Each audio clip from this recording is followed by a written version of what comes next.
Olá, tudo bem? Boa noite. Agradeço, Daniel, de uma extrema importância essa participação. Desejo boa noite aos que estão nos ouvindo ao vivo e uma boa tarde, um bom dia, uma boa noite aos que irão nos ouvir, né, posteriormente. E é importante nós utilizarmos os meios de comunicação contemporâneos para nós conversarmos, né, principalmente em tempos de isolamento, né, ou distanciamento. Isso é relevante. Pronto, agora voltou. Agora voltou. Espero que esteja tudo bem. O seu já estava certo, é o meu que estava com problema. Quer Então, falar um pouquinho? Nossa, já iniciar aqui. então tá. Bom, agora vamos voltar que meu som já resolveu. Desculpa aí, estamos ao vivo, né? Os problemas de estarem ao vivo. Desculpem aí esse transtorno aí inicial, mas agora vamos lá. O Renato, acho que todo mundo ouviu aí o boa noite aí do Renato. Fica o meu boa noite aí resumido. Então a gente já vai. Agora a gente já vai então para o nosso assunto. Ah lá, agora ok, beleza. Renato, então peço mais uma vez desculpa. Vamos agora para o nosso assunto. Bom, Renato, o nosso assunto aqui, e como a gente até conversou um pouco, tem live para 5 dias aí tem assunto para 5 dias de live, né? A gente está falando aqui de temas extremamente importantes, o racismo, questões raciais, o direito do trabalho, a questão da justiça social e o ensino do direito. Então são 4 pontos que eu acho que você é o convidado perfeito para a gente conversar, tanto na questão de lugar de fala, da questão racial, do direito do trabalho, seu conhecimento profundo na área do direito do trabalho, nas questões da justiça social e no ensino do direito. Você é mestre, doutor em educação e professor em cursos de direito, né? Então eu gostaria inicialmente, Renato, se você puder comentar um pouco aí um link que faz todos esses 4 assuntos que aparentemente pode até não guardar uma relação aparente, mas que tem toda a relação, né? Então, se você puder comentar um pouquinho para introduzir esse assunto e isso que a gente está comentando. Perfeito.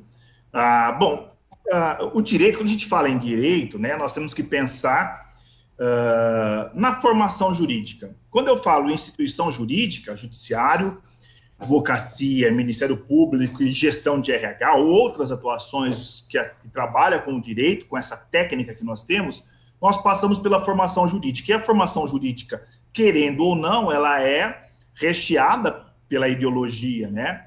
Por utopias, né? Por visões de mundo. Então, a formação jurídica ela é o elemento central, a razão jurídica que ela é ensinada ou discutida, o processo de ensino-aprendizagem, ele é fundamental para formar o profissional. E esse profissional é quem vai ocupar as cadeiras de atuação. Então, por isso, a formação jurídica é essencial, a escola de direito é essencial. Né? Nós temos aqui assistindo a Janaína, a doutora Janaína, que foi uma aluna minha e que é da coordenadora de curso do Mato Grosso e é da educação também. Ela sabe muito, a gente sempre discutia isso, a importância da formação do aplicador do direito.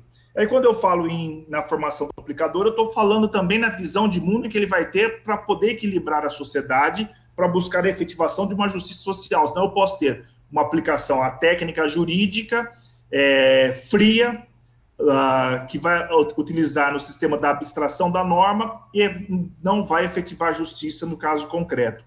E com relação ao direito do trabalho, nós temos aí né, o mundo do trabalho, a nossa sociedade ela vive do trabalho, o trabalho é a essência do ser humano, né, o homem transforma a natureza para sobreviver. Então, o mundo do trabalho ele é essencial e ele é regulado pelo direito, que é um ramo do direito que vai lidar com as questões sociais, né, da produção da sociedade. Portanto, há uma ligação muito forte, né, nessas frentes. E aí o que tem o racismo de importante nessa questão? Nós temos o trabalho que emprega, em alguns pontos, o ser humano negro, e nesse contexto as pesquisas têm materializado o preconceito, o racismo na contratação, no desenvolvimento da relação de emprego, ou na não contratação. Então, tem uma relação muito forte, né? O desenvolvimento da sociedade e o racismo e o direito e a formação jurídica. Perfeito. Eu acho que é um link bastante interessante esses assuntos complexos que tem e eu penso que eles estão intimamente relacionados, né? O direito do trabalho, ele é um direito extremamente afetado por questões sociais, por questões políticas, ideológicas, né? Isso a gente até comentou já em algumas lives anteriores.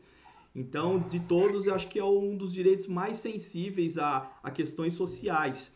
E quando a gente está falando de questões raciais, estamos falando de justiça social, tem tudo a ver esses três temas, né? E o ensino do direito formando esses profissionais que vão lidar com isso no dia a dia. Então, eu acho que são assuntos extremamente relevantes, complexos e que guardam uma conexão entre eles. Eu acho que por isso que a gente está até tratando eles aqui de uma forma até que conjunta.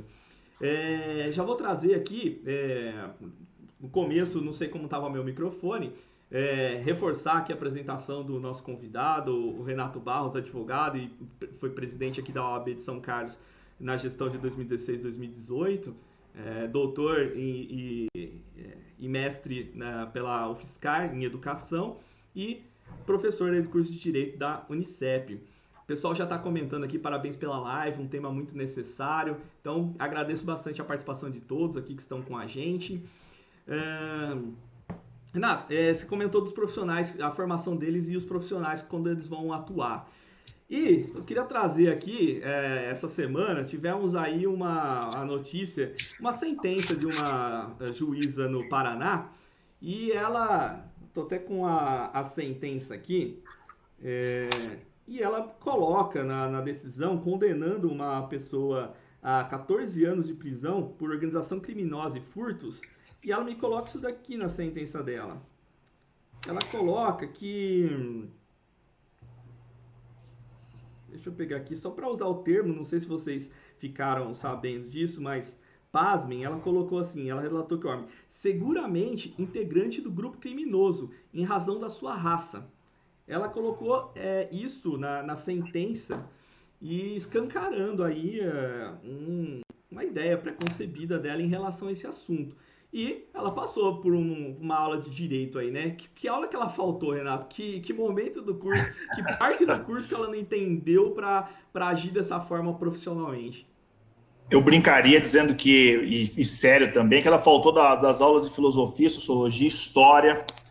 E, na realidade, ela faltou para ela a história, né? História de vida e também filosofia, porque eu brinco, faltou algo com o João Virgílio Tagliavini, professor da UFSCar aqui, que foi um professor também no direito, para demonstrar, né, que a formação ela tem uma relação muito forte, né, com a aplicação do direito. Aí eu vou começar falando qual que é o problema que nós temos, ou qual é a questão que nós temos quando você fala em racismo, né? Nós temos a figura do branco, e aí eu vou as duas figuras, né, nesse momento do contexto que mais se destaca, e o negro. E nós temos aí o amarelo, né, o oriental, que são construções sociais que vão tipificando, né? A sociedade vai tipificando. Tanto é que você fala o negro, eu não chamo lá e falo, chama aquele branquinho ali. Geralmente fala, chama aquele negrinho, chama aquele mulatinho, né? E você criou socialmente essas construções. E aí, quando você fala em racismo, você fala em julgamento das pessoas a partir das informações acumuladas sobre elas, sobre a raça, né? E quais são as informações acumuladas que nós temos do negro, né? Porque, na realidade, o racismo está nas informações acumuladas que nós temos de membros de grupos, né?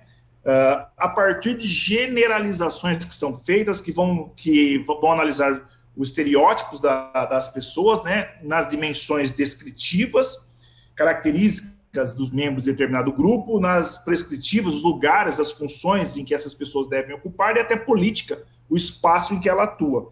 Então, o racismo ele aparece como um sistema de dominação social. Mas por que eu trago esse destaque? Porque eu acredito que isso é importante nós refletirmos e isso está embutido na decisão judicial. Porque o Brasil, se nós pensarmos, Daniel, foi o último país do continente americano a abolir, né, ou a terminar, ou tentar, iniciou a proibição ou terminar com o trabalho sem remuneração, que nós denominamos de trabalho escravo, do negro, porque tentou-se o trabalho do índio, não deu certo, do negro. Então, nós temos aí 1888 como um marco.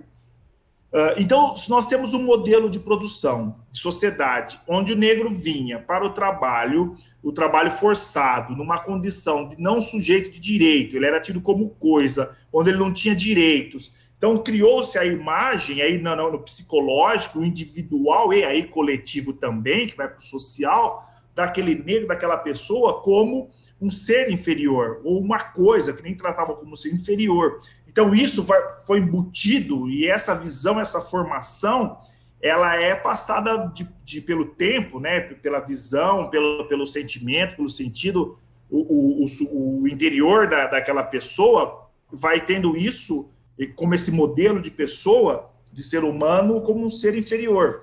E é claro que isso vai sendo embutido, tanto é que hoje, ainda nas relações que nós temos, os postos de trabalho, eu te mandei até hoje uma matéria, uma pesquisa que vai sair, acho que foi uma Universidade dos Estados Unidos, em que fala que as mulheres negras, a pesquisa demonstrou que pelo cabelo, a mulher negra que não tem o cabelo alisado, ela tem dificuldade de arrumar um emprego em relação a que tem o cabelo alisado e em relação à branca, né? Então, estudos mostram isso, mas por quê? Porque nós temos uma construção social com uma visão do mundo do negro como esse ser, né, como essa coisa, e por isso nós precisamos trabalhar esses conceitos, né?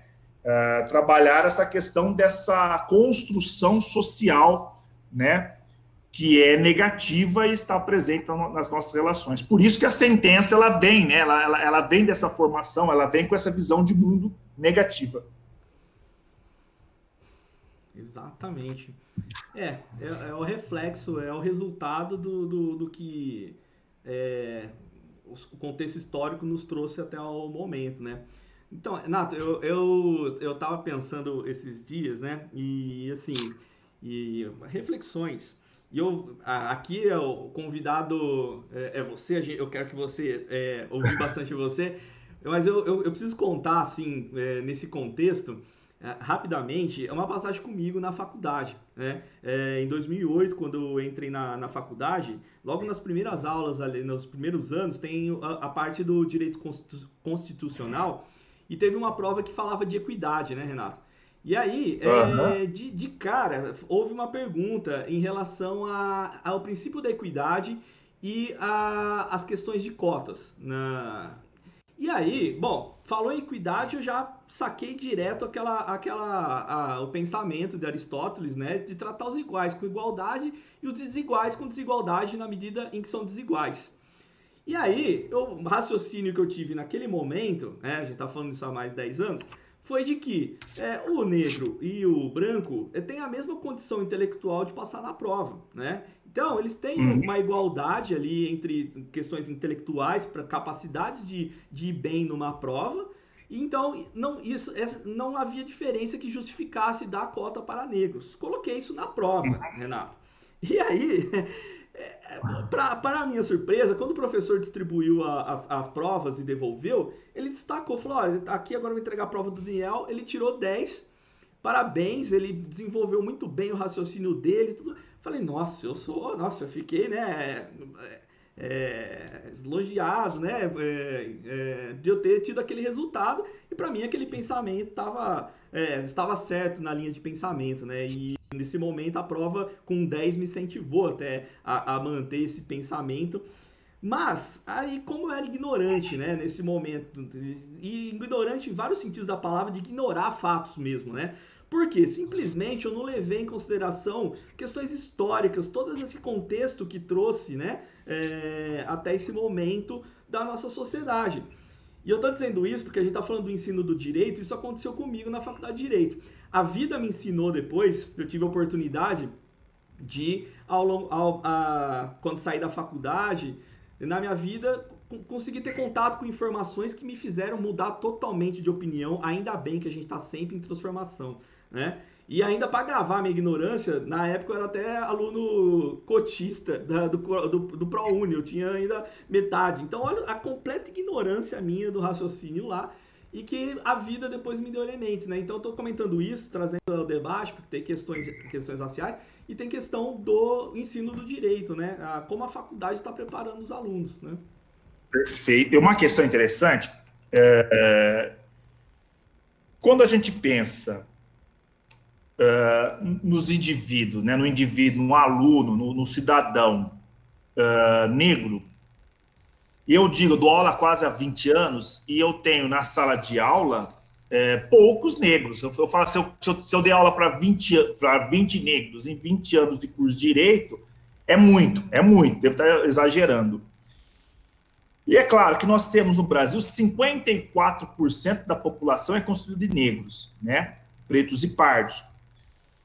Mas o acesso à escola, por questões econômicas, até por questões psicológicas, ele é pequeno, ele é quase invisível, né? Nós tivemos um aumento da população negra no Brasil, até peguei um apontamento que eu tinha feito aqui numa palestra que eu fiz, nas universidades, que saltou de 2% para 10%, né, no espaço pequeno, curto de tempo, de 2002 a 2017, a 2015, 16, 17, teve um salto, mas é muito pequeno em relação à população negra. E aí você diz, Renato, isso não é gerar uma desigualdade entre pessoas sem condição econômica? Se nós fizermos uma análise da legislação brasileira, a legislação brasileira, ela impedia 1890, 1887, 1800, antes de 1888, impedia o negro, mesmo o negro não escravo, já alforriado ou livre, ele era impedido por legislação a ir à escola. Então ele sai, ele compete de uma forma desigual, tanto é que o branqueamento, que quando trouxeram os imigrantes para o Brasil para fazer o branqueamento, o negro ele é expulsado, expurgado das fazendas, entram os imigrantes têm a contrapartida, a remuneração, o negro não tem remuneração, alguns pediram para ficar na fazenda em troca de comida e abrigo, e continuaram trabalhando, outros saíram, foram para a cidade, mas foram expurgados. Até tem um livro aqui da Joana Dark, que é de São Carlos, ela fez a tese, doutorado dela na USP, na arquitetura, ela vai trabalhar para onde foram os negros em São Carlos, e esses negros que conseguiam um pedaço de terra, eles não podiam ter na Avenida São Carlos, na Episcopal, nas principais avenidas de São Carlos, e tem o edital disso, Daniel, eles eram intimados a desconstruir os barracos, os cortiços que eles chamavam, porque ele não tinha uma estética, né? Então, e essas pessoas, alguns foram para algumas vilas da cidade, a exemplo, a Vila Pureza, a Vila Isabel, a Vila Nery I, eles foram expurgados, né? E hoje, depois, a cidade chegou lá. Então, se nós pensarmos nesse contexto, a lei de 1850, o Estatuto da Terra, ele impedia o acesso à terra, né?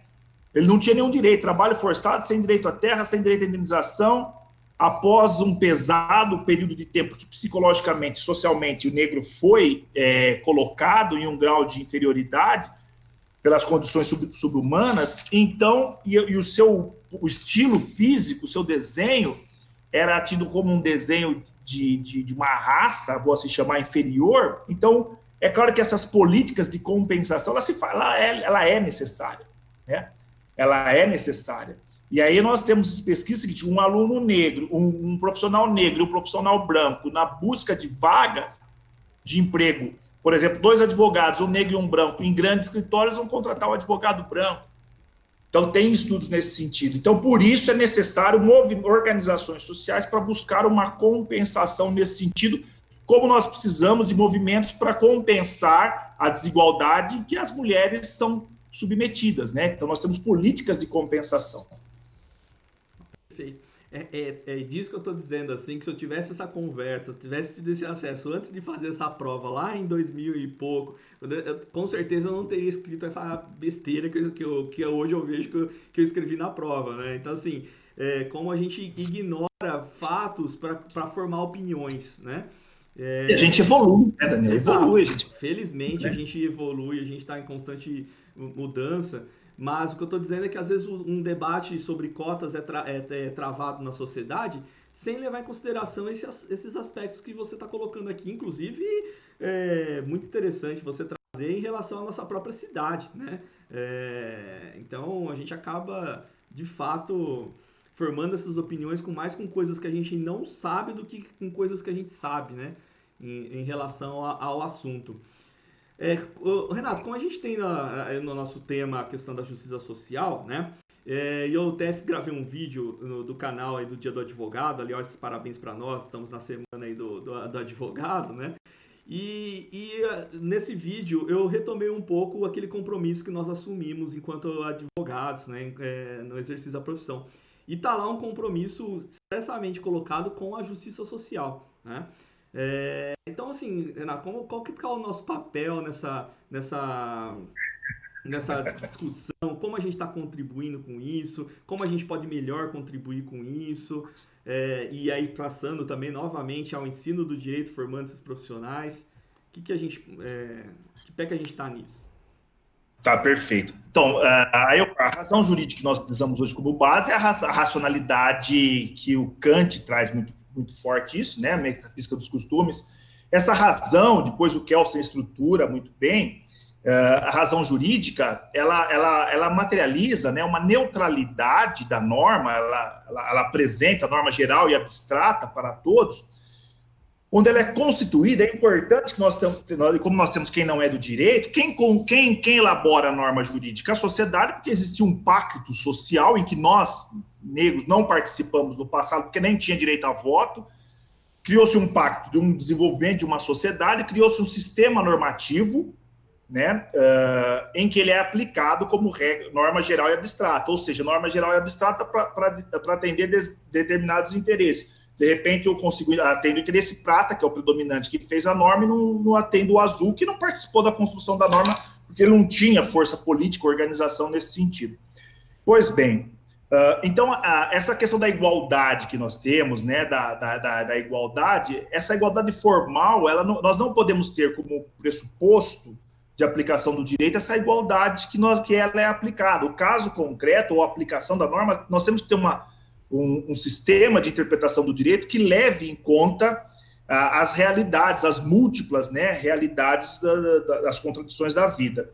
Pois bem, se nós pegarmos o Estatuto da OAB, no artigo 44, ela estabelece que a OAB tem por finalidade defender a Constituição, a ordem jurídica do Estado democrático de direitos, os direitos humanos e a justiça social. Quando eu penso em Estado democrático de direito e justiça social, eu estou pensando da matriz, do fundamento do Estado democrático de direito, está a igualdade, a não discriminação, a igualdade, né, e aí buscar a igualdade racial, a não discriminação. Se nós pegarmos todo o sistema normativo que nós temos bastante normas para a efetivação dessa igualdade, mas elas não são aplicadas. Então, como instituição jurídica, no nosso sistema contemporâneo, eu tenho sentido isso muito forte, alguns advogados, inclusive, têm visto o direito como a OAB, a instituição, como um órgão que tem que cuidar apenas dos advogados, esqueceram como eram. Vamos ler a história, o papel da OAB na sociedade. A OAB, ela nasce nesse contexto, na década de 30, no contexto de um movimento social para a busca da democracia, para a efetivação de direitos, criação de direitos sociais, melhor dizendo, nem efetivação era, criação de direitos sociais. E esse era o papel da OAB. O artigo 33, que não está aqui, acho que 30 e pouquinho do Estatuto da OAB, vai falar da figura do advogado, que ele deve se portar de forma a materializar essa justiça nesse munus público. Então, a advocacia, o advogado completo, digo completo, não o técnico, nós temos bons técnicos, eu brinco, nós temos bons técnicos jurídicos, que o cidadão às vezes decorou a súmula do TST, o Código Civil, a CLT, o CPC, ele é ótimo, ele sabe tudo da técnica jurídica. Ele é um ótimo técnico, mas ele não tem uma visão social, e para isso nós temos que beber em outras fontes, né? Custa caro, a gente acha que morre e não vai aprender tudo, né? Mas o jurista, ele não é o técnico em direito. Às vezes nós temos excelentes juízes, mas ele é um técnico.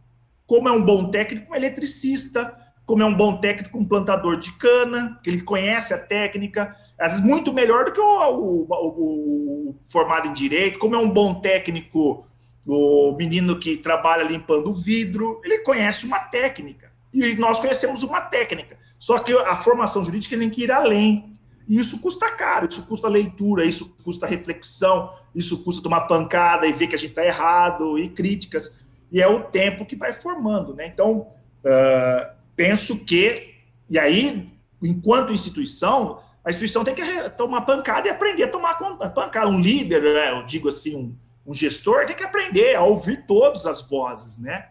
Isso faz parte de um processo democrático. Perfeito, Renato. Uma verdadeira aula, essa conversa que a gente está tendo aqui a É respeito desses isso. assuntos é importante demais as pessoas terem esse conhecimento porque o debate está na sociedade hoje, talvez, né, até com muito mais intensidade, mas falta um pouco essa base que a gente está conversando aqui, né? Entender algumas coisas para fortalecer, né? Amadurecer essa conversa, né? Tem participações aqui, a Cida, um abraço para Cida, a assessora jurídica nossa lá do sindicato. Ela está comentando aqui que às vezes queria ver mais intelectuais brancos falando sobre o racismo, né? Porque esse sistema foi mais feito pelos brancos, né? E é eles que tá dando satisfação e falando sobre isso também nesse momento, né? E também sobre a questão do racismo, que é crime, mas não tem tantas notícias de pessoas sendo presas por esse delito, né? E, inclusive, até teve uma participação antes, quando eu estava divulgando, na questão de aumento de pena em relação à questão de racismo. E aí eu já até, uma opinião pessoal, a gente conversou, nossa primeira live aqui, Renato, foi com o promotor de justiça, o Eduardo, a gente falou sobre o populismo penal, a questão do punitivismo. E aí eu acho que obviamente a pena tem que existir, mas eu passo mais por uma questão, aumentar a pena não tem resolvido os crimes que tem colocado, passa muito pela questão do ensino, passa a questão por justiça social, igualdades. Esse problema tem tá muito mais enraizado com questões sociais, históricas, do que simplesmente aumentar. Você pode pôr 30, 50 anos lá, né? Quem tem o racismo ali, uma hora ele vai externar isso, não importa o volume da pena, a quantidade de pena que ele faz, né? Passa muito por essa questão de educação, né? O importante, pontos importantes, Daniel, da Cida aí, né? O local de fala.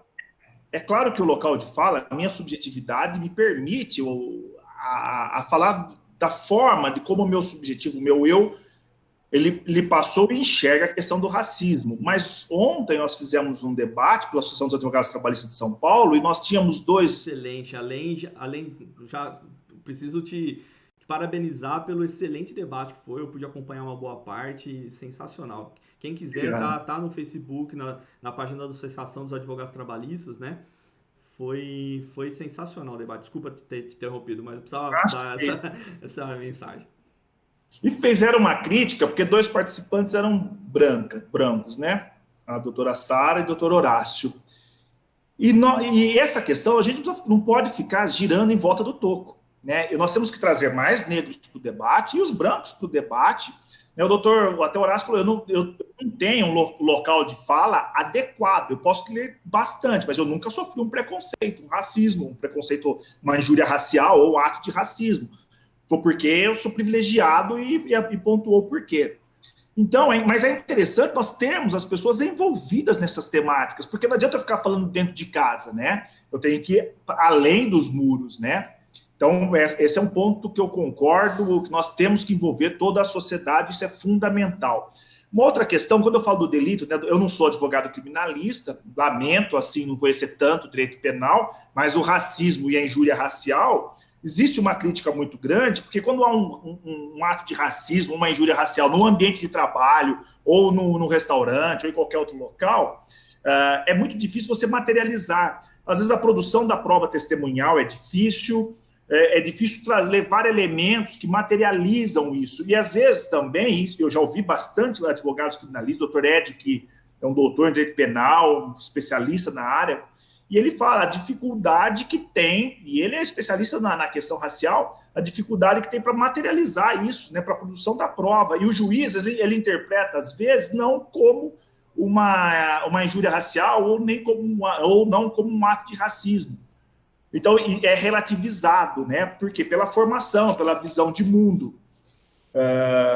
Por isso, às vezes fala, mas brincou com o cabelo, não tinha o doutor Adilson tem um livro que ele vai trabalhar essa questão, né?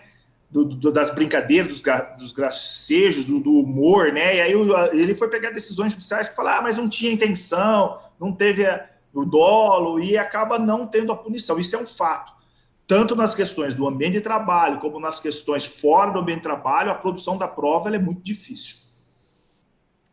Perfeito. Você comentou pegando um gancho um pouco nessas questões de brincadeiras e tudo mais.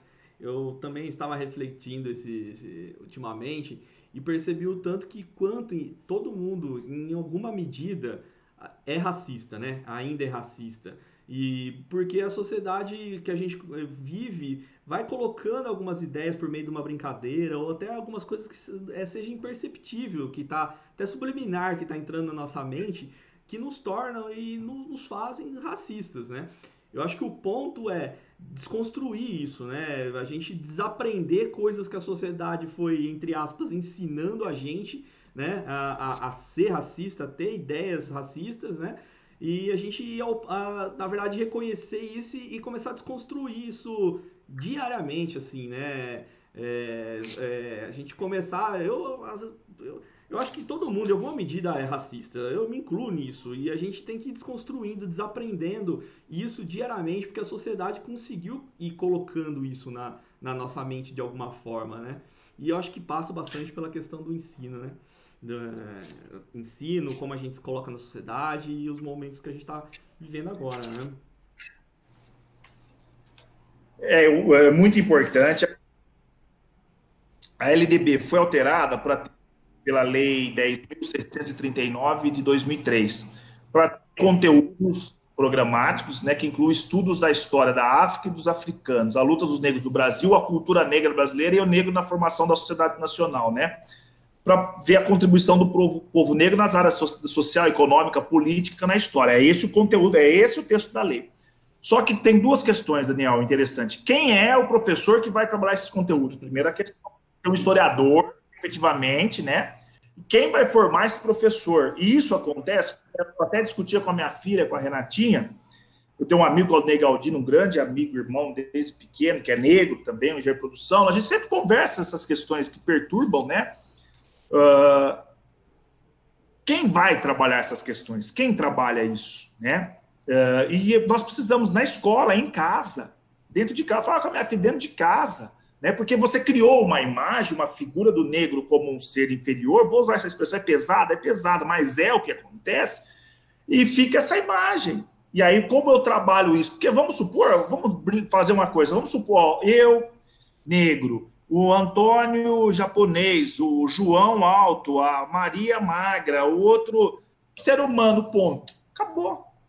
Né? Mas nós criamos historicamente, socialmente, nós construímos isso. Então é difícil. O outro é calvo. E daí que ele é calvo? Né? O outro é um ser. Quando eu acho que falta muito para a emancipação, eu digo espiritual do homem, no sentido do ser humano, no sentido intelectual, né? A emancipação material também. E aí, Daniel, eu trago uma coisa interessante de pensar, né? Alguns eventos, eu, presidente de OAB, e eu ia lá em alguns eventos, lá, então vai lá até o evento do fórum, vai, quando tem protocolo, tinha protocolo, eu chegava lá, parava o carro e entrava. Aí eu, protocolo, qual é o nome do senhor? O Renato Castro Soares de Barros, OAB, presidente da OAB São Carlos. O senhor está representando ele? Nossa Senhora. Uma vez, não foi uma vez. Entendeu? O porquê isso, né? Talvez se eu fosse um padrão, né, daquele recepcionista, ou do que ele é acostumado a ver, ele teria me recebido de outra forma, né? Doutor, assina aqui o protocolo, acabou. Mas, cara, o senhor está representando. Isso não foi uma vez. E em outros eventos em que eu cheguei com o meu carro, tinha local para autoridade, o cara falou: o senhor está dirigindo, o senhor está levando? Eu falei: não, eu já levei o desembargador, vou parar meu carro. Peguei, parei, ele não falei nada, porque eu vou ter um cara que não era, tudo bem. Então faz coisa que eu sou motorista e entrei, ponto. Então isso são realidades que a gente passa, né? Por isso que eu falo, a subjetividade ele é muito forte. Aí, exercício de trabalho, você conhece a estrutura. Eu cheguei a deixar o carro lá para o menino lá estacionar e subir para a audiência, está subindo, advogado doutor. Eu de palito da gravata, ela dá a chave do carro dela para eu estacionar. Então, conhece muito a estrutura. Eu brinco, eu deveria ter sacaneado, eu fosse o carro dela na rua, brincado, assim, né? Talvez eu não teria essa coragem, eu não teria essa malícia. Mas então, nos são características que nós temos que vão identificar, porque historicamente, como negro, é o negro bonzinho. Quantas vezes, Daniel, e o doutor Glaudicir Passador sabe, que foi presidente da OAB, ele sabe disso, ele falava isso para mim. Ele fala, Renato, as pessoas falam que você é metido. Quando eu disputava a ordem, eu falei, mas eu não sou metido, eu sou um puta de um cara que bagunça, brinca com todo mundo, né? Meus amigos de Senate de guerra, puta, sabe o quanto eu. Ele falou, não, o pessoal fala que você é metido. Aí um dia caiu a ficha, uma colega falou, não é que você é metido, é que você o padrão do negro, o negro não era para estar como advogado, professor, doutor e etc. Então, as pessoas acham que você deveria ser aquele cara que abre a porta, sim senhor, sim senhora, não senhora, como subalterno, porque é isso culturalmente. Até pouco tempo, basta pegar as atas públicas aqui de São Carlos, dos inventários antigos, e o livro da Joana d'Arc, maravilhoso, está aqui, por exemplo, que eu mostro por aqui, ele vai falar, o negro, ele era o quê? Ele era o chofer, o motorista, você não via o negro como presidente de ordem, o negro como advogado, o negro como, então, o negro, né? Agora, você imagina a mulher negra, Daniel, quanto sofre no trabalho. Porque aí Você sabe. tem uma sobreposição de preconceitos, né? É, É, acaba acumulando estigmas, preconceitos, né? A mulher ainda guarda o que a gente ainda tem em relação à questão da mulher, né, do papel na sociedade, né? então, se não for, se nós não formos além do direito, é claro, a gente tem mecanismo jurídico, técnicas jurídicas para compensação. Né? Se eu fui ofendido, uma ação, mas pelo direito a gente não vai resolver. A gente acreditar que pelo direito a gente resolve problemas sociais não é pelo direito. Exatamente. É pela movimentação social, é pela organização de grupos, não adianta. Eu falo, eu vou esperar cair do céu. Não vai cair do céu, porque quem faz a norma jurídica não somos nós. Exato, que é a questão de judicializar discussões que são sociais, ultimamente a justiça está sendo bastante acionada para resolver situações que são questões históricas, sociais, judicializar essa questão, né, é mais uma receita aí para até porque o judiciário a gente sabe como é a estrutura do judiciário, né? Aquela foto da composição do tribunal que circula bastante, né, do Tribunal de Justiça de São Paulo, aquela foto que você olha, não tem uma pessoa negra, mulher tem uma ou duas, né? Você vai falar, você vai judicializar essa discussão, né, na estrutura que está o judiciário, como ele é composto, né? Que a visão de mundo do desembargador, do ministro, é uma outra visão de mundo. Ele vê de outra forma, né? E é interessante essa questão, que é o racismo estrutural que o professor Silvio Almeida falou no Roda Viva, deu uma aula que está no YouTube aí, ele tem vários, só basta colocar Silvio Almeida. Já teve em São Carlos nosso grupo de pesquisa na UFSCar, o Silvio, uma graça. Fazer esse vídeo. Foi muito bom. Mas é uma questão do racismo estrutural, porque o racismo é estrutural, porque ele vai atuar nas relações sociais, nas relações econômicas e políticas. Economicamente, por conta desse racismo que se forma, inconsciente ou consciente, o negro vai ficar economicamente afastado do gozo da vida, das condições materiais, não participa do processo político e ele não ascende nas carreiras, até nas instituições. Se você for analisar, até mesmo no quinto funcional, que é uma forma de ingresso, você não tem negro. Às vezes ele nem disputa. Que era uma forma, talvez, né, de estar acessando Ou que esse. disputa, o doutor Hélio ele foi para a lista tríplice para o TJ, ele foi secretário de Justiça do Estado de São Paulo, doutor pela PUC, Direito Penal. Não era para esse homem assumir uma cadeira no TJ? Mas não, ele é do candomblé, ele é um negro, ele é, entendeu? Uma bagagem cultural fantástica, né, técnica. Então, é claro que isso está presente, né, Daniel? E aí nós devemos reivindicar, ocupar o espaço mesmo, né? E isso é importante. Exato. Olha, a Ana Paula Vaz participou aqui, mandou uma boa noite para você, Renata. Daniela Favorito, mandou parabéns para nós, para os amigos, né? A Séries fez um comentário em relação é, ao que nós estamos conversando. A Ana Vaz também participou aqui, comentando, né, que ninguém nasce odiando outra pessoa pela cor, isso é ensinado pra gente, né? E ela, como professora de história, tenta ensinar, passar essa mensagem, né? Que é um pouco do que a gente está conversando aqui em relação ao ensino. Também é um pouco do que aquilo que a gente está dizendo, né? No fundo, todo mundo acabou sendo racista em alguma medida, e a gente tem que desaprender isso, porque isso foi passado pra gente ao longo da nossa vivência aqui em sociedade, né? Renato, você tem um. Eu vi as participações suas essa semana, que foi intensa, de lives suas também, né? Participou falando sobre as audiências telepresenciais no evento. Então, assim, e eu vejo que você está falando bastante sobre esse assunto. Então, seu conhecimento teórico, prático é muito vasto em relação a isso tudo. Queria, sem eu fazer alguma pergunta, assim, o que você acha importante trazer aqui para essa nossa conversa, que você tenha percebido, vivido aí, ou conversado em outras lives, assim, o que você gostaria de acrescentar, assim, para o que a gente está conversando aqui? Daniel, acho que você fez jornalismo, né? Eu? Não. Eu tive uma rádio no Jesuíno, lá atrás eu montei uma rádio, gostei muito dessa época. Achei até que eu ia para essa área, mas fui advogar. Bom, eu penso uma questão importante, até para a gente fazer uma análise, um fio condutor com a nossa tema, que é a questão da relação de emprego, né? Você advoga e tem uma atuação na área social muito forte. Nós temos aí participando o Jaime de Lúcio, o Dr. Jaime, nós temos o Falas participando, vários advogados então, né? E a gente sabe que o direito do trabalho é um ramo do direito que hoje a justiça do trabalho, o direito do trabalho sofre, né, um ataque. E aí eu brinco sempre, né? Às vezes nós estamos atuando na área trabalhista, ou às vezes até nós atuamos numa área que nós nem até queremos, né? Mas por questão não é nem tanta opção, mas é por questão de necessidade, de contexto da econômica, acaba levando a gente a atuar em determinada área e não em outra, né? Uns acabam sendo mais empregador, mas é um direito que vai trabalhar com a relação, né, de conflito entre o povo. Eu brinco que trabalhar não é legal. Você quer falar, não, eu vou trabalhar até morrer. Se eu pudesse, eu não trabalharia até morrer. Se eu pudesse, eu levantaria, fazia a leitura do jornal, ia dar uma caminhada, correr, pedalar, nadar um pouquinho, fazer algumas coisas e cuidar da filha, da família, e depois fazer talvez algumas coisinhas, um trabalho de umas 3, 4, 5, 6 horas e curtir, né?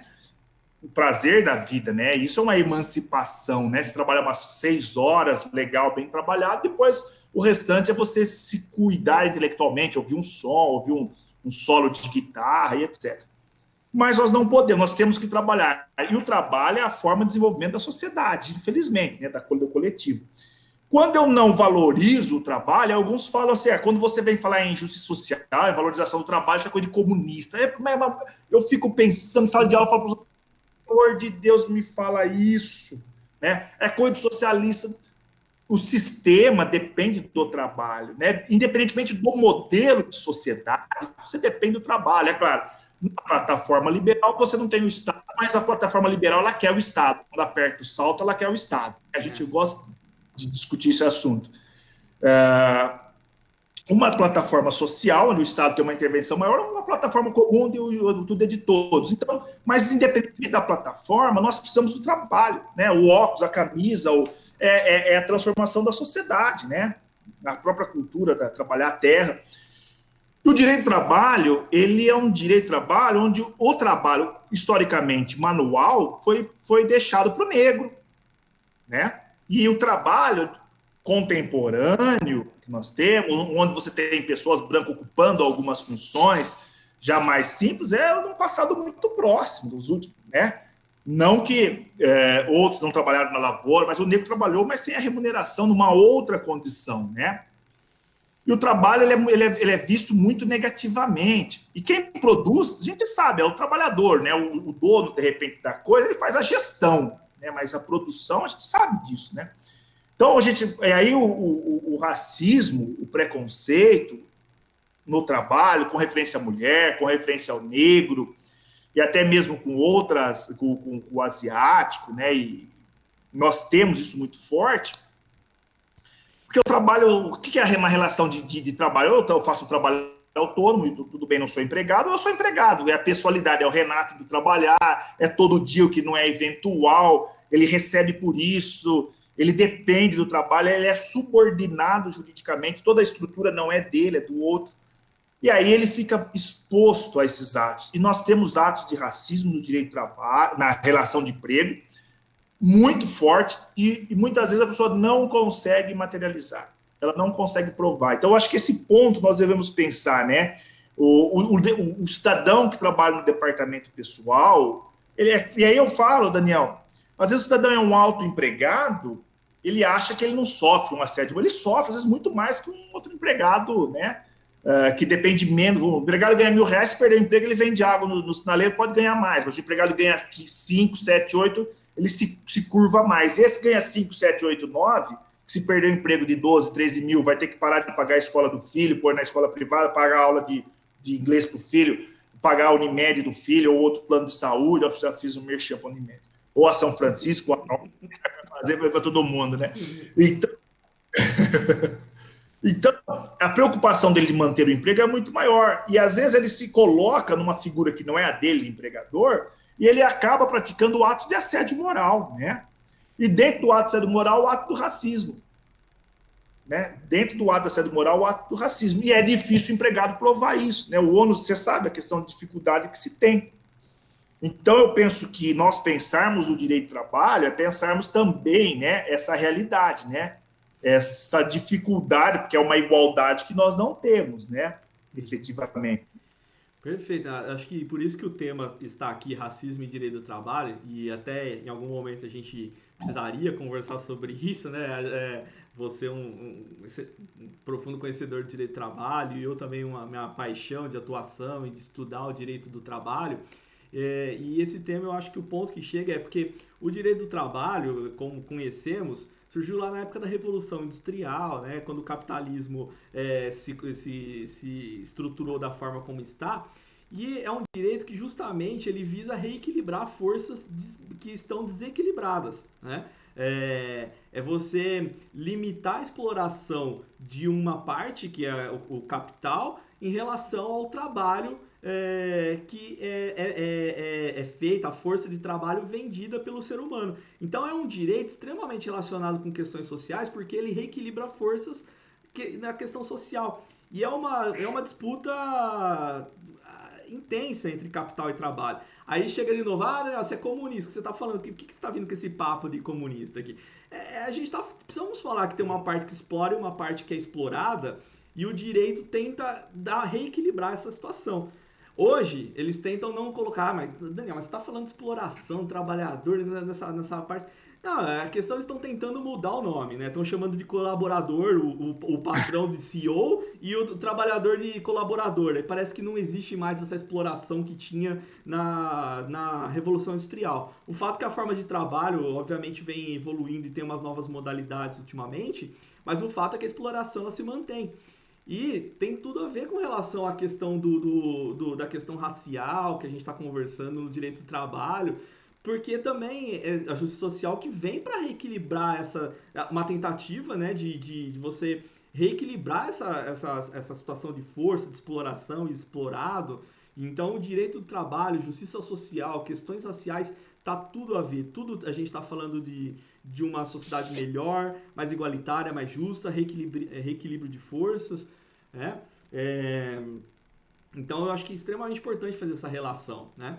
E para finalizar, para a gente caminhar um pouco para o fim, e continuando na questão do direito do trabalho, como que você acha que está o papel do direito do trabalho, sobretudo da forma como está hoje? O que ele está contribuindo com essa questão racial? Qual que o direito do trabalho está cumprindo a sua função social de reequilíbrio de forças e mais especificamente na questão racial, né, como lidar com os problemas raciais que surgem no ambiente de trabalho? É complexa demais essa questão, daria outra live para a gente falar sobre isso, né? Mas eu acho importante trazer esse paralelo um pouquinho para a gente comentar, pelo menos rapidamente, esse papel do direito do trabalho e a questão do racismo, em especial, na relação de trabalho, no ambiente de trabalho, né? Bom, eu penso, nós temos essa questão, né? A construção do trabalho, ela se dá, né? O direito, né? Quando ele vem, né, o direito na sua construção, ele é feito através das ideias, né, que iluminaram, através do iluminismo, né, dos clássicos da filosofia, que foram criando fundamentação para o modelo atual de sociedade, onde nós temos o quê?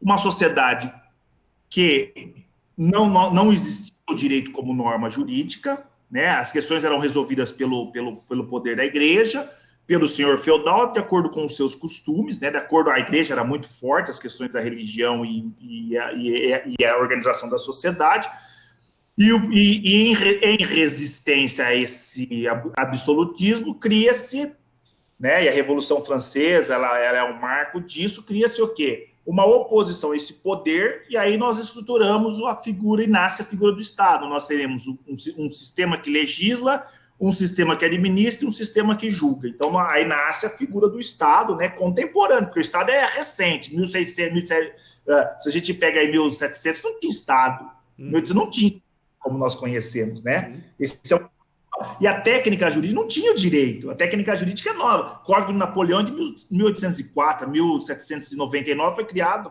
começou a ser idealizado, estudado em 1800. Por quê? Porque eu queria evitar o poder absoluto. Eu passo o sistema de sociedade na lei, né? Então, é a técnica que vai regular esse novo modelo. Por isso que o pessoal, que os filósofos falam que o direito ele é burguês, ou o direito ele é, porque ele nasce da sociedade burguesa que se opõe ao sistema que existia, né?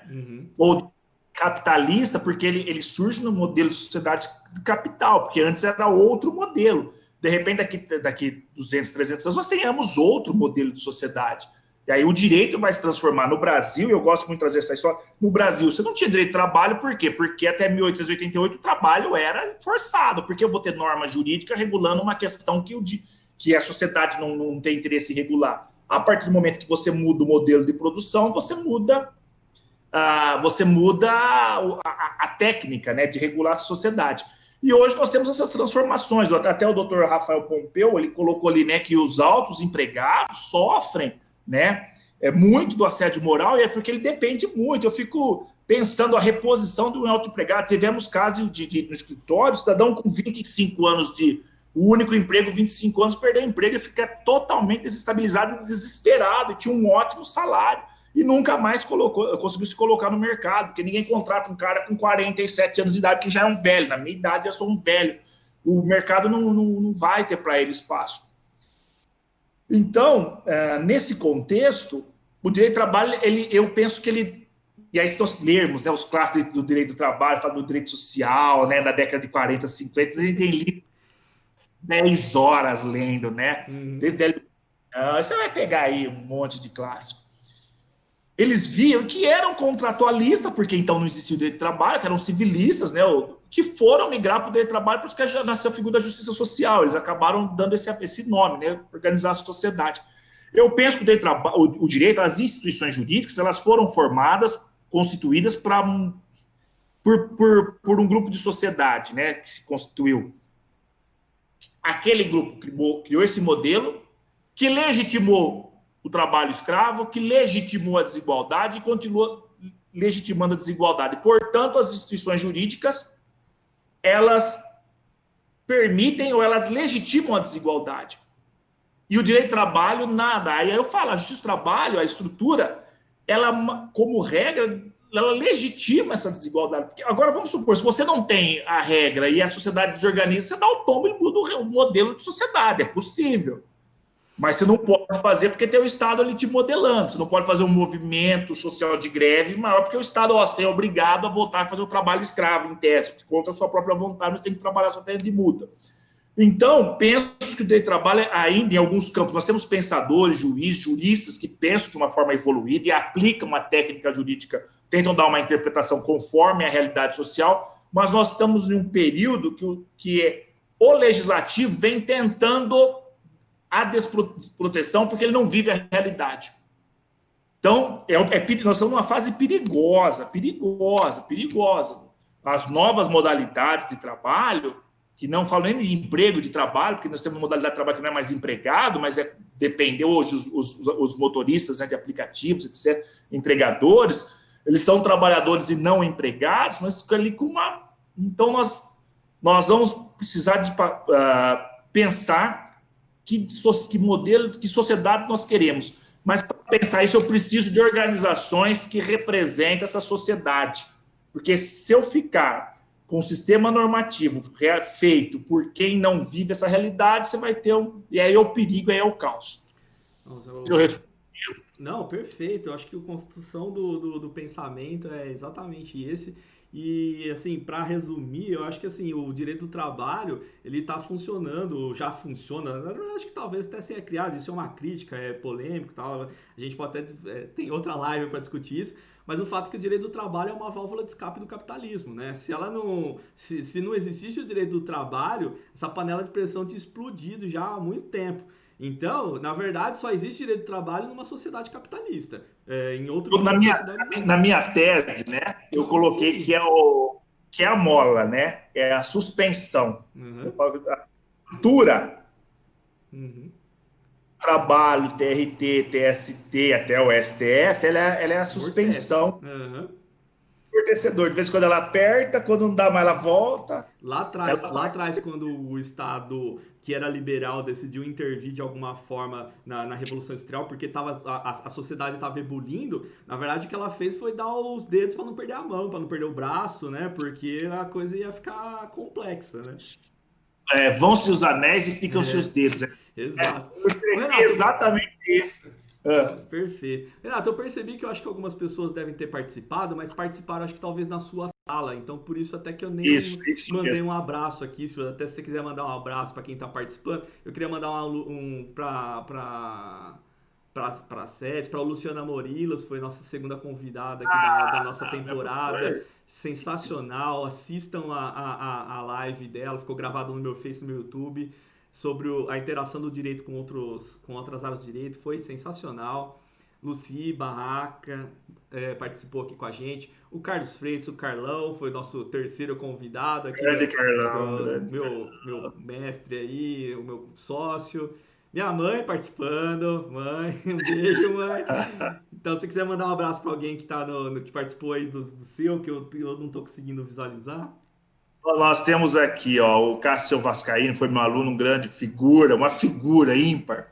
A Elcia Craveiro, uma aluna exemplar, rapaz, isso é uma memória absoluta. A Regina Nascimento, minha irmã, Regina Barros, né? Claudio Galdino, um grande irmão, amigo. A Sandra Macedo, minha amiga de Jesus de Arruda. A Dia Almeida, presidente da OAB de Miracatu, fantástica, Daniel. Trazer ela para sua live, que uma mulher negra, Perfeito. uma visão de mundo brilhante para falar sobre o acesso à justiça do trabalho, a questão da. Nós publicamos um artigo sobre a questão do empregado, né, do hipersuficiente, né, né, ela é Sim, fantástica. é um assunto que eu sou apaixonado. É a O linha de Rafa pesquisa lá na Pompeu, USP. o Weber Gaudiano, o Jaime De Lucia, um grande Grandes amigo, colegas, advogado, um abraço para todos. né? O doutor Ezequiel de São Paulo. Então, nós temos aqui uma galera, Ezequias, perdão, de São Paulo. Eu acho que é interessante esses momentos, né? Que o Falasse, eu já disse, que nós, Marcos Viana, nós estarmos juntos, né? Conversando sobre questões. Marcão Soares, Alex Melo, Amanda Negrissoli, é bastante gente, até Osmira, advogada, Sara, Um abraço para todos. Olha que Everton legal. Peteru, Tô muito feliz com essa participação do pessoal, Carlos Reik, Micho Bianco, Micho, a Eva, Mark, tem bastante gente.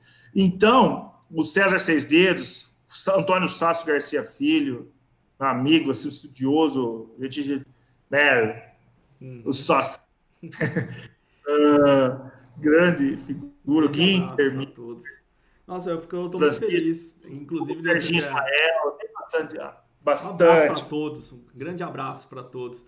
Eu queria que minha live chegasse um momento que eu não conseguisse mandar um abraço para todos pessoalmente. Significa que tem bastante passando, mas então fica meu abraço e meu agradecimento a todos que estão participando. E também. E hoje, viu, Renato? Chegou hoje pelo correio, até colocando meus stories aí. Um negócio que eu falei que eu ia falar que chegou. Chegou aqui, ó, a caneca do Entreter Direito. E essa caneca aqui é um presentinho para os convidados, então eu vou fazer chegar uma até você. Que Por legal. enquanto, só os convidados vão receber e minha mãe. Então, olha a importância dos convidados, viu? É minha mãe e os convidados que vão ter essa caneca aqui. A Mel também, minha noiva. E meu irmão. Só que vão ter essas primeiras canecas. Então, eu vou fazer chegar até você uma caneca em agradecimento aí a aceitar esse convite de participar. E para a gente descontrair um pouco, já passou bem rápido o nosso momento aqui, Renato, conversando. E esse canal, o intuito dele é falar de direito, de entretenimento, misturar um pouco as coisas para a gente deixar ele talvez um pouco mais leve, mais palatável para as pessoas que não são da área, né? Então, no final da nossa conversa, a gente fala um pouco de assuntos sobre o do convidado que ele gosta, que ele tenha como hobby. Falamos aqui do Eduardo, que toca guitarra, inclusive da minha banda, nosso primeiro convidado, a Luciana Morilos, falamos aí dos pets dela, Carlão, da parte de cervejaria do Cerveja. Carlão, cerveja artesanal, que eu comecei com ele também isso aí, nossos passeios de moto. E aí eu queria conversar um pouco com você, essa parte aí, pra gente dar um sextou aí. O que você tem na vida como hobby, além da paixão pelo direito, como eu? O que mais que você tem aí na vida como paixão, hein? Eu tenho isso aqui, ó. Oh, sensacional! Eu tenho, na realidade, eu sou um aprendiz, né, de trompete. Eu tocava, né? Fiquei 15 anos sem tocar. Aí eu voltei, tem meio bobo, né? Voltei a arriscar, né? Estou estudando de novo. Tem até um amigo que está assistindo a live, o Claudio, que é um grande trompetista. E comprei, Daniel, faz pouco tempo até conseguir essa raridade, né? Nossa, Então, que instrumento lindo, maravilhoso esse instrumento, o né? trompete, um Vincent Bass, Stradivarius, um Nossa bacana. senhora!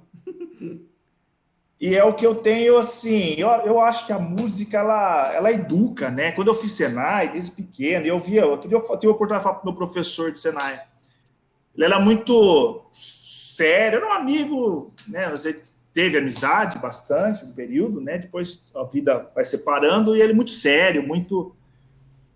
Mas eu até tive a oportunidade recentemente de falar para ele que ele foi importante porque para a vida de várias pessoas, que ele educa, tipo, você tem a obrigação de ir para o ensaio, e aí você não pode bagunçar, você tem que ter um comportamento. E isso foi importante para a minha vida, né? Eu acho que é importante. Você está estressado, eu gosto de no escritório colocar um jazz, né? Um Arthur Sandoval, você vai ouvindo, um Miles Davis, você vai ouvindo lá, e o tempo vai passando, você concentra, eu acho que é importante. Põe um samba de vez em quando, põe um Jorge Aragão, que eu adoro. Maravilhoso, maravilhoso. Põe um Chitãozinho Chororó também, que é fã. Final da tarde no escritório é bom você pôr uma música assim. A Ana Paula, doutora Ana Paula, que também tem uma advogada, também que é música, toca também, né?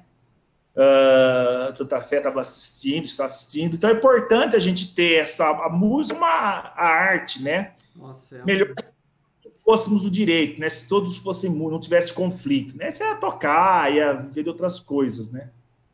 Exato. Não, eu tenho a música uma enorme paixão. O que eu destaco da música é o tanto de pessoas boas que trazem para nossa vida, assim, né? Todas as pessoas, as amizades que eu fiz, tendo a música em comum, né? Eu acho é um aconchego para a alma mesmo. Tem essa questão da disciplina, da gente, né, se esforçar, coçar a mente, né? Parece que massageia e coça a mente também quando a gente está treinando e todo esse ambiente da música, o tanto de pessoas boas que a gente acaba trazendo e tendo amizades na vida por causa da música, né? A Eu, música. eu adoro, eu sou apaixonado. E também eu acho que é uma válvula de escape até pela nossa profissão, né, Renato? Que como muitas outras, quase todas, tem sua carga de estresse, seu peso, sua tensão, suas frustrações. E a música dá uma arredondada boa pra gente seguir no dia seguinte, né? Como eu não sou um bom jogador de futebol, eu sou um perna de pau, viu, Rafa? Eu sou um perna de pau. Eu acho que assim, nos restam, né, outras atividades, né?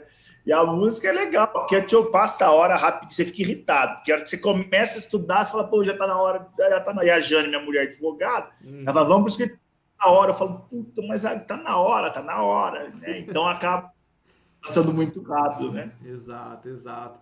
E de atividade física, você tem um adepto aí você tem dado umas pedaladas aí também, né? Tenho pedalado, é onde eu moro, aqui é gostoso, né? Então tem muito Uhum. mato. Isso não me pegou ainda, viu? Isso... Ah, mas é gostoso. Vai devagarinho, Daniel. Eu brinco, o Marcelo Hipólito trabalha comigo. Olha, como eu tenho liberdade de amizade, eu posso falar aí, de peso com o pedal. O Andrezinho Cerotin tá 12 quilos, perdeu pedalando. Nossa Eu falei, senhora. eu preciso pedalar mais, né? Mas é gostoso, né? Que você vai. Geralmente eu vou com a Jante, vai conversando, batendo papo, para que você vai ver, passou uma hora e meia rapidinho. Ah, delícia. Ela faz parte dos meus planos aí colocar esse hobby. Algum hobby que envolva atividade física. Eu tô sedentário pra caramba também. Preciso ter um tipo de hobby também. Porque o último hobby que eu tive também era andar de moto, que eu tava conversando com o Carlão, só que você senta e vai. A barriga só aumenta, porque aí você vai, para, aí a desculpa come, bebe. Não tem Precisa jeito. arrumar um hobby mais saudável também. Ô Renato, muito obrigado por esse momento que a gente Adorei. passou junto aqui conversando. Espero que esse conhecimento seja passado para as pessoas tenham interesse em usar um pouco do que a gente conversou aqui, que faça bem para outras pessoas, que essa informação circule, né? E as pessoas utilizam ela por uma forma melhor, para a gente conseguir ter um lugar melhor para a gente viver, uma forma melhor de a gente conviver com as nossas pessoas, com os nossos irmãos, com as pessoas que a gente ama, que são todas que estão ao nosso redor, né? Dá uma mensagem final para a gente encerrar aqui, então, Renato. Eu agradeço, parabéns, viu, pela muito.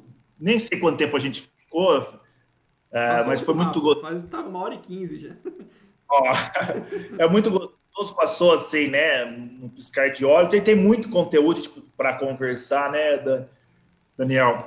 Mas gostoso, desejo a todos aí, né, que nós possamos em breve estarmos juntos, né, fisicamente, né? As pessoas se encontrar, poder viajar, passear, sem preocupação. Desejar um beijo no coração de cada um, né? Um final de semana de excelência, porque é o que a vida, a gente tem que buscar o sentido da vida, nós estamos vivos, né? Então isso eu acho que é o importante, né? A gente dá o valor a cada momento e a amizade, né? Independentemente das visões de mundo, né? Acho que o que leva aí é vivermos aí para tentar ser feliz o máximo possível. Exatamente. Renato, então, muito obrigado a todos que participaram dessa live. Agradecer todo mundo que vai assistir essa live também. Pedir para que se inscreva nas nossas redes sociais, no Instagram, Daniel Risoli, canal Entreter Direito, no YouTube, canal Entreter Direito, aqui no Face. Renato, grande abraço. Obrigado muito por ter participado, viu?